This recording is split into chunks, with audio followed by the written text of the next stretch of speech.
नमस्कार। ग्रह बोली चैनल में आपका स्वागत है। पिछले वीडियो में हमने जाना कि कुंडली क्या होती है, भाव क्या होते हैं, उनके नाम क्या क्या है और उनसे क्या क्या देखते हैं। आज हम भावों के प्रकार और भावों के स्थिर कारकत्व के बारे में जानेंगे। तो चलिए आज कुछ नया सीखते हैं।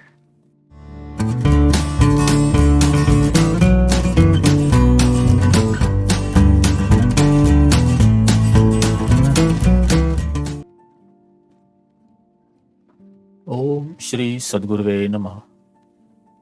ज्योतिष अगर सीखना है तो भाव और उनके प्रकार जानना बहुत ज़रूरी है। ये बेसिक चीज़ें हैं और इसे जाने बिना हम आगे बढ़ नहीं सकते। आज हम भावों के प्रकार देखेंगे।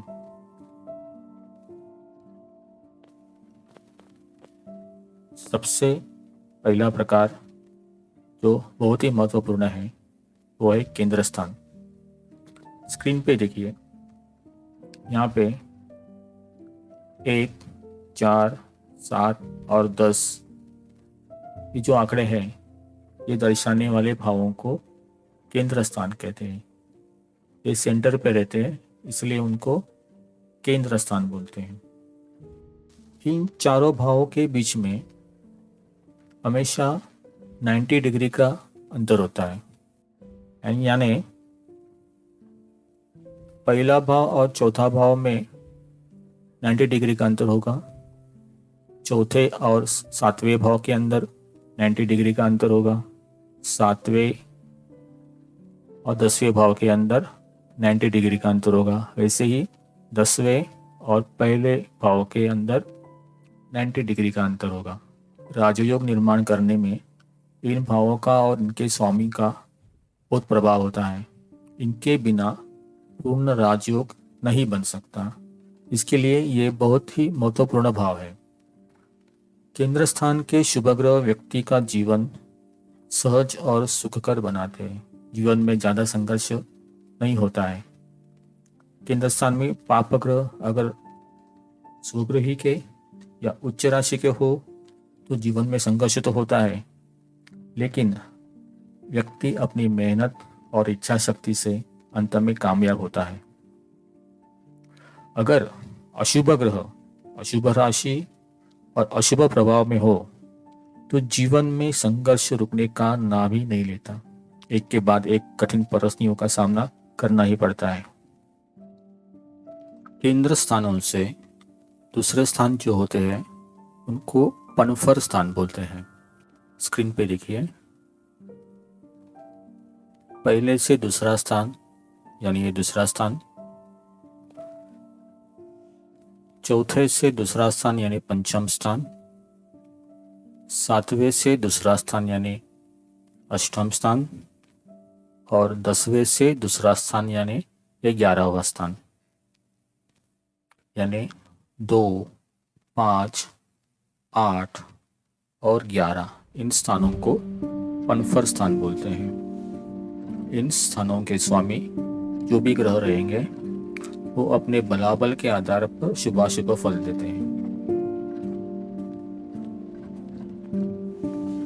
केंद्र स्थानों से जो तीसरे स्थान होते हैं उनको आपोक्लिम स्थान बोलते हैं। जैसे कि ये पहला केंद्र स्थान, उसका तीसरा भाव यानी थर्ड,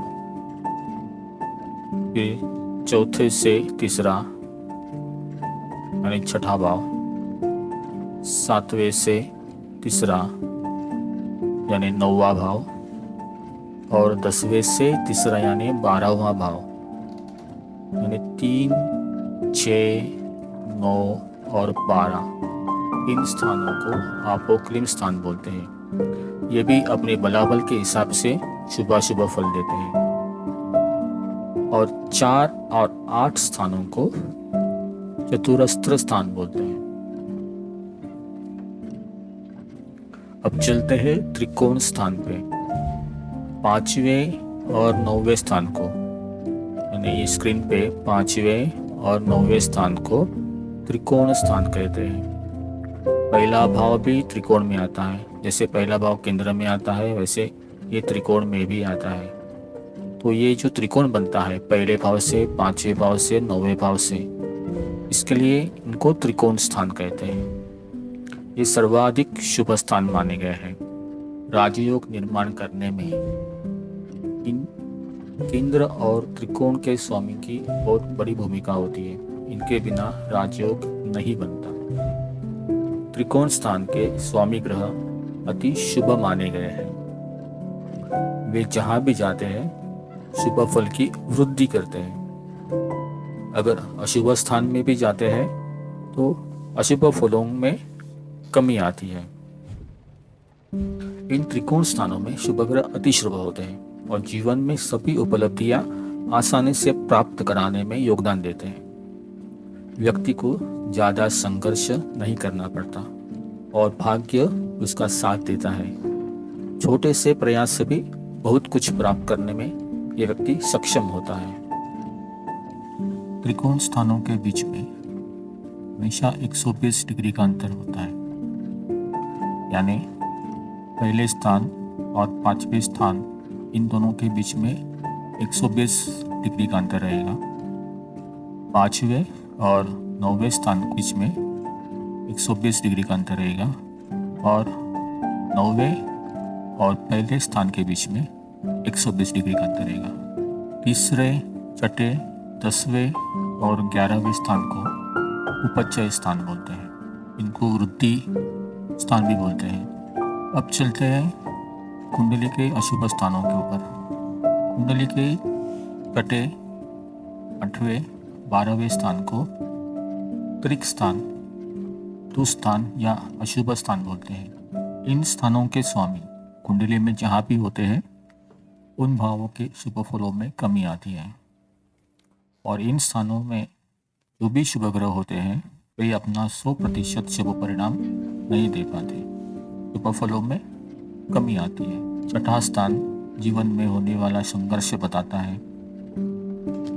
8वां भाव जीवन में आने वाली सभी प्रकार की चिंता और टेंशन दर्शाता है और 12वां स्थान सभी प्रकार की हानि दर्शाता है। इसलिए ये 3 स्थान सर्वाधिक अशुभ माने गए हैं। कुंडली में किसी भी स्थान का अगर फल जानना है तो उसके स्थिर कारकत्व पता होने बहुत जरूरी है।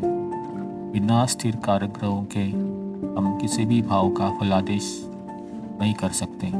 उदाहरण के लिए अगर विवाह के बारे में जानना है तो सप्तम स्थान, उसमें बैठे हुए ग्रह सप्तमेश, मतलब सप्तम स्थान में जो राशि है इसका स्वामी ग्रह, और विवाह का कारक जो शुक्र है, इन सभी बातों का ध्यान रखना बहुत जरूरी होता है। तो अभी देखते हैं भावों के स्थिर कारक ग्रह कौन कौन से हैं। यहाँ पे स्क्रीन पे आपको चार्ट दिख रहा है। इस चार्ट में भाव और ग्रह दोनों साथ में दिए हुए हैं। जैसे कि प्रथम भाव के सामने रवि लिखा हुआ है, रवि यानी सूर्य। तो प्रथम भाव का स्थिर कारक है रवि। द्वितीय यानी धन स्थान का कारक है गुरु। तृतीय यानी पराक्रम स्थान का कारक है मंगल। चतुर्थ स्थान का कारक है चंद्र। पंचम स्थान का कारक है गुरु। षष्ठ स्थान का कारक है मंगल। सप्तम स्थान विवाह स्थान का कारक शुक्र। अष्टम स्थान का कारक शनि। नवम यानी भाग्य स्थान का कारक गुरु है। दशम यानी कर्म स्थान का कारक बुध है। एकादश स्थान का कारक गुरु और द्वादश स्थान का कारक शनि।